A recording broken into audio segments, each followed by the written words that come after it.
I'm Deborah Cox, and this is Vanity Insanity, a show that asks some stray questions about the real cost of looking good.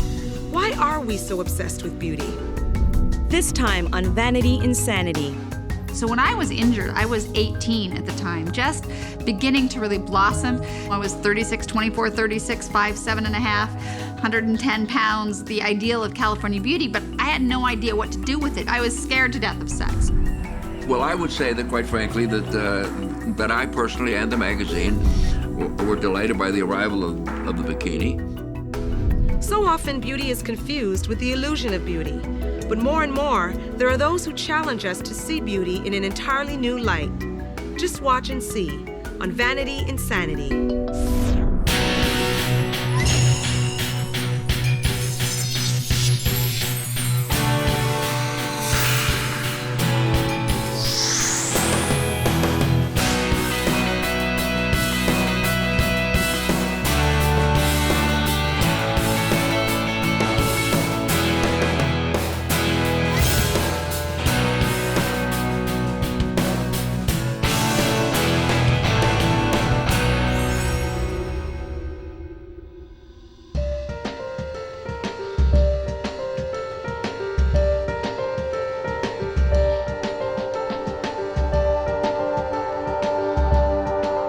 It's the old adage, a picture speaks 1,000 words.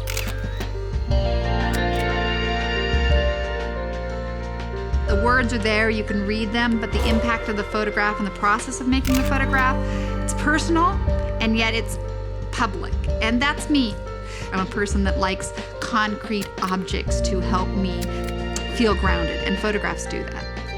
Good. Ellen, sit up straight. This is where I was then, and then I can reflect on it and look back at it and evolve.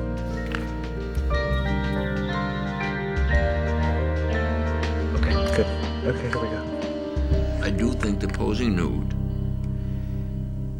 is a personal statement and a political statement as well. And I think in Ellen's case, it was a way of defining who she is. I think all of us like to have photos of ourselves in different stages so we can look back and see where we were and where we're going to. I think one of her biggest challenges and worries is, as she ages, is she going to be able to do the same things she does now independently? Because she really values her independence and she wants to keep that. Pictures are really scary, especially because I know I'm not what I was 20 years ago. Playboy, those pictures were phenomenal. Perfect lighting and looked perfect. And now I'm certainly not that image. My hips are a little bigger, my stomach's a little bigger because I gave birth to this life. That should be a mark that is beautiful and wonderful. And so I think taking pictures will help me say, I'm still sexy, I'm still beautiful. Stay right there. Stop, stop, stop. And that's what these pictures will be today. But I'm scared to death. I'm like, oh my God, what am I doing? Let's ditch the robe. Yeah. I knew this. Slippy skirt. You have a slippy skirt, slippy, slippy, slippy, slippy. Skirt. Okay, my name is Ellen Stahl, and I don't know what I do personally. Look at me, bite. I have to eat the oatmeal. I'm actually a mom, I think, first and foremost. That's fine. As my daughter's turning 3 and going on to 4 and getting into school, I'm finding myself wanting to get back into entertainment, wanting to bring forward the pots that I put on the back burners.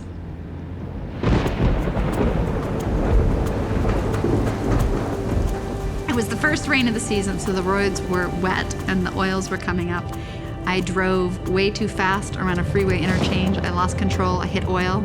It skid off to the side of the road, flipped on its side, and I was thrown out when it was airborne, and I landed on the left side of my head. They thought I was DOA, and then they thought I would be paralyzed from my neck down, because I broke C5, 6, 7, 8, T1. I have a very high break. I'm a quadriplegic, an incomplete quadriplegic, because the spinal cord was crushed but not severed.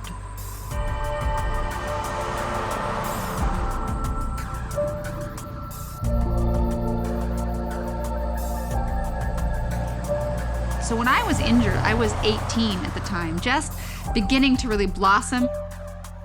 I was 36, 24, 36, 5, 7.5, 110 pounds, the ideal of California beauty, but I had no idea what to do with it. I was scared to death of sex. When I was in ICU, my mom is sitting there talking with me and she's touching my hand and I start to cry and she's like, oh honey, it's okay, it's okay. You know, you'll be fine. And I'm like, I'm still a virgin and it's all over. That part of my life was just gone. I was not going to be a wife, a mother, have a sexual relationship. It is actually one of the second most asked questions in emergency rooms around the world. The first is, will I live? And the second is, can I still have sex? But I was told I was never going to move from the neck down again. So I knew that somewhere in between not moving from the neck down and not walking, I had to find and be who I was. And I started to believe that I hadn't really changed, that the disability hadn't altered me completely, that I was still Ellen and I still had these dreams. So I went out there to try to get auditions, to try to get acting jobs. So the call would go out for, we need a disabled person. They'd say, we want somebody in a wheelchair to be in this commercial, somebody in a wheelchair to play the secretary or the whatever. They weren't looking for a man or a woman. They were looking for a wheelchair. And I realized they don't see that I'm a woman. They see that I'm a wheelchair. They take that first. Society's not going to see me as a woman. How am I ever going to get a partner? How am I ever going to have children and live the happily ever after? So I was thinking, what would be the best way to prove to society that I am a woman? I had big boobs and blue eyes and, you know, blonde hair and the right figure. I just happened to be in a chair. So I wrote a letter to Playboy. Dear Mr. Hefner, my name is Ellen Stoll. I'm a model actress who 3 years ago was injured in a tragic auto accident. After a few months and a lot of learning, I realized that a wheelchair should not make a difference. To me, Playboy was the only men's magazine that I would do because it's soft core, it's not crazy porno-type shots. Sexuality is the hardest thing for a disabled person to hold on to. This is not to say that they are not capable, but rather that society's emphasis on perfection puts a definite damper on self-esteem. Ellen's major point was the notion that the handicap was what people saw. And what she was trying to do was say, look at me as a human being, look at me as a person, look at me as a sexual being, look at me as a complete human being. To pose for Playboy to prove I'm a woman is absolutely insane, but having a disability in this society is so desexualizing. My initial concern, my only concern, was the fact that doing a pictorial on Ellen might be perceived in some quarters as exploitation. It was the last thing that we wanted to be doing. And I think it was, once we got beyond that, it seemed clear that it was quite the opposite. But it also just kind of blows apart that stereotype of the Playboy women are perfect and wonderful and ideal. I think it is the very fact that she did not fit the preconceived notion of a model for the magazine that made this particular pictorial worth doing. You could write an extended piece on it, but I think the pictorial said it in simpler and universal terms. When I found out she was a Playboy model, of course, the male's first reaction is, can I see the pictures? They're nice photos, very, very, very nicely done. The disabled community, some people were pretty upset. You know, here I am, she's Barbie doll and she's in a wheelchair, so how is that really changing the acceptance of people with disabilities? And that brought me into posing for other photos later. I did the cover of New Mobility. Chris Volker shot me then. When I got the assignment from the editor said, well, you know, Ellen Stoll was the first disabled female to be in Playboy. And I'm going, really? How cool. We didn't shoot her nude, but we shot her in this sexy, provocative fashion. And for that magazine, it was really kind of pushing the limits.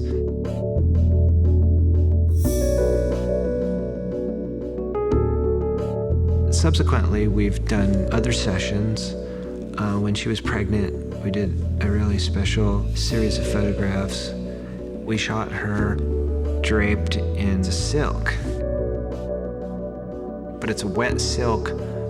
It almost emulates being in the womb. Zoe. Then we photographed her with the baby a few days later, nude, and it was just really cool. I'm holding Zoe in one hand, and it was the most joyous thing in the world to have this child. I know. My favorite picture of Ellen would be the one with Zoe, definitely. And the other one I like is when there's the three of us. Ellen looks happy, Zoe's there, and it's just a really nice family photo. That's our first family photo, I believe.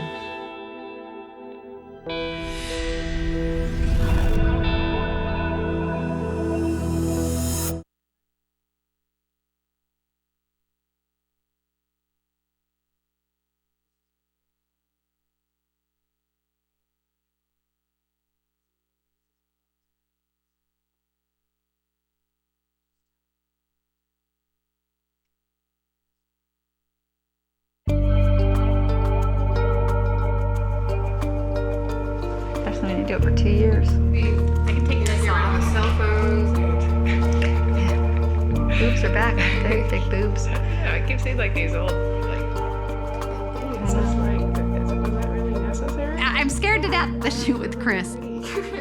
This is really hard for me. It'll be emotional for me to shoot with him.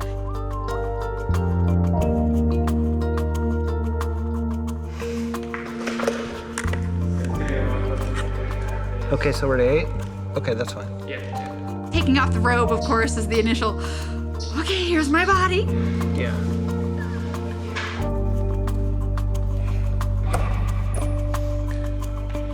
Chin down just a little. Eyes right at me. Real tough eyes. Good. Okay, we need a reading at ASA 200. Fierce at me, okay? Open the right door just a little.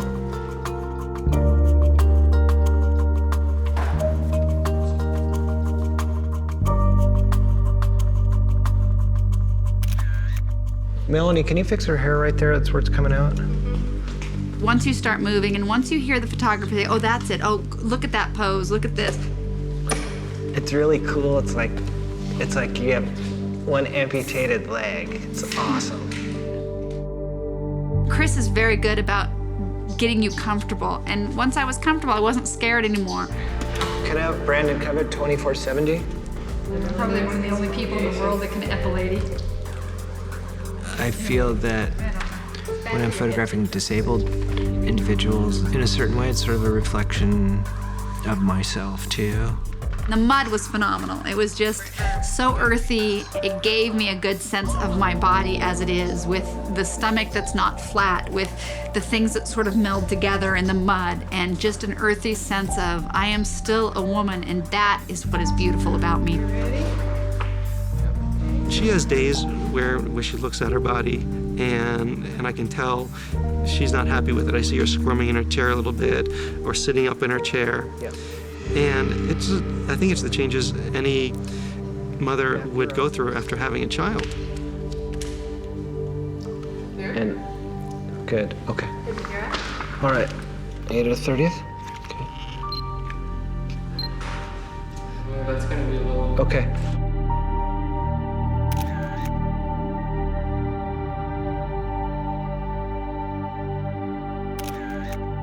Stay right there. It's nice to see her accepting those changes in a manner now, and being much more comfortable in her body again. As a person with a disability, I really have had to come to accept this is the way that I am. And in terms of my body, as it ages, we can't control it. I mean, we can try. Then let's learn to love where it is and do what we can with what we have.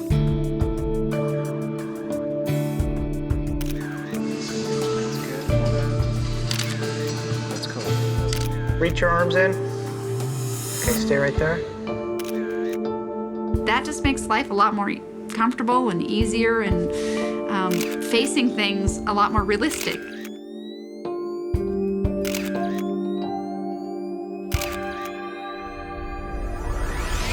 Coming up next on Vanity Insanity. I would say that I personally and the magazine were delighted by the arrival of the bikini. If I was going to pick one particular historic bikini, it would probably be Ursula Andress coming out of the surf in the first James Bond film.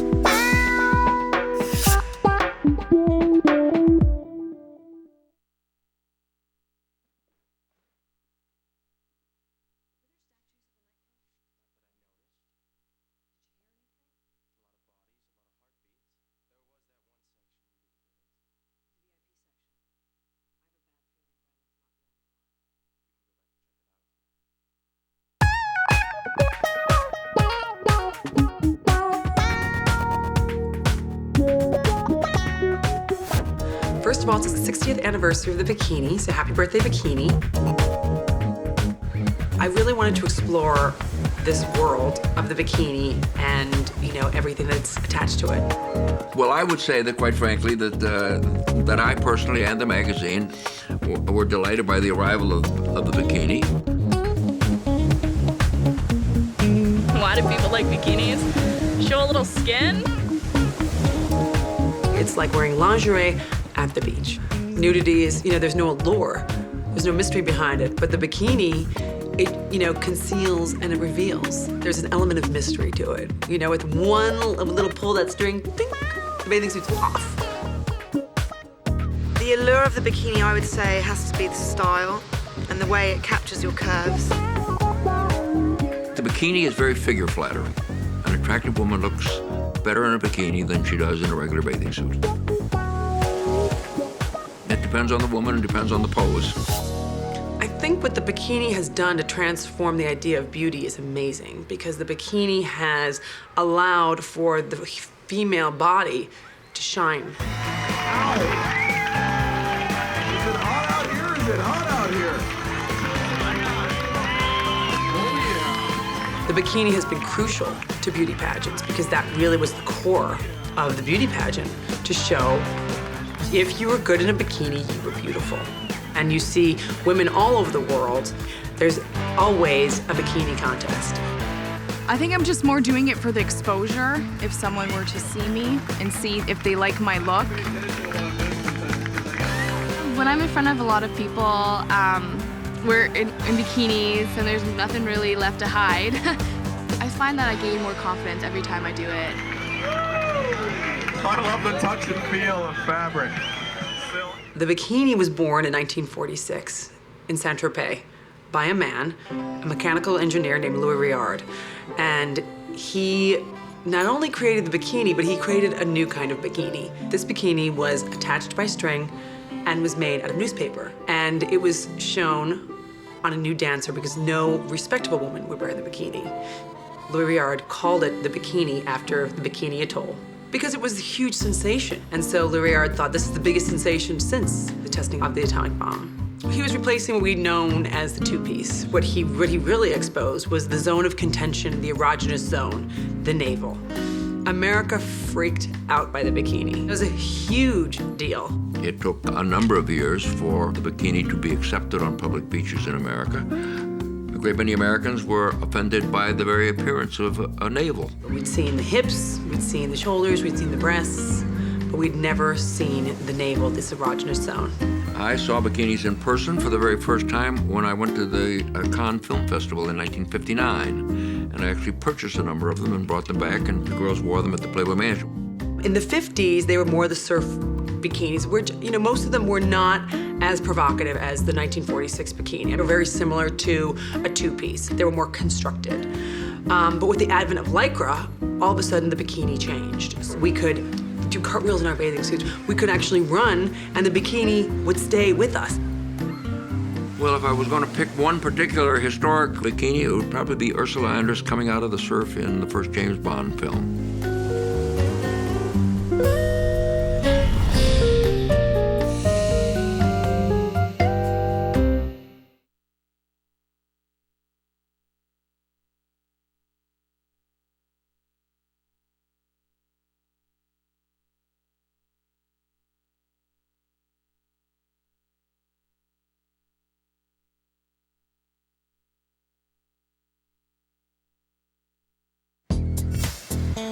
I think the tanga, or the thong, is more provocative, really, than the first bikini because it shows almost the entire buttock, which is, you know, there's really no mystery left. Would I wear it? No, because it's too provocative.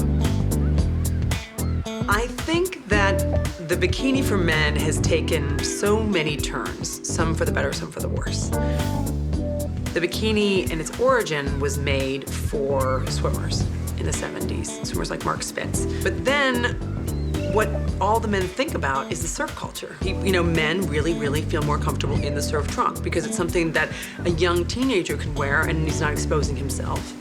And a man in his 40s who maybe has had too much beer or is not exercising the way he would like to, he can conceal a little bit more.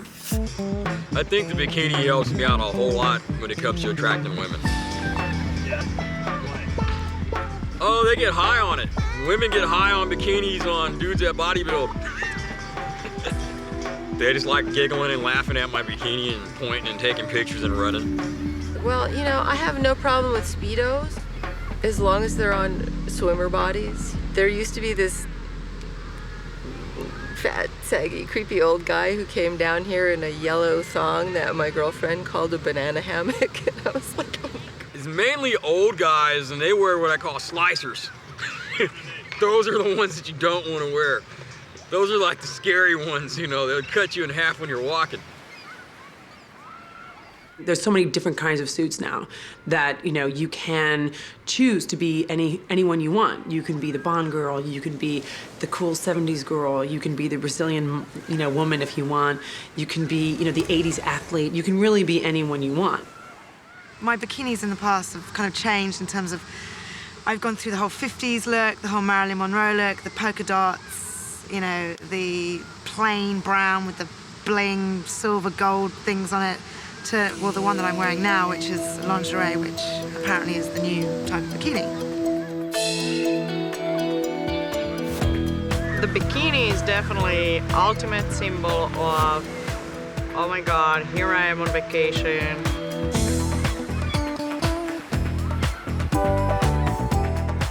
It's all about relaxing finally, and it's all about freedom. It's all about that summertime when you forget about all your worries.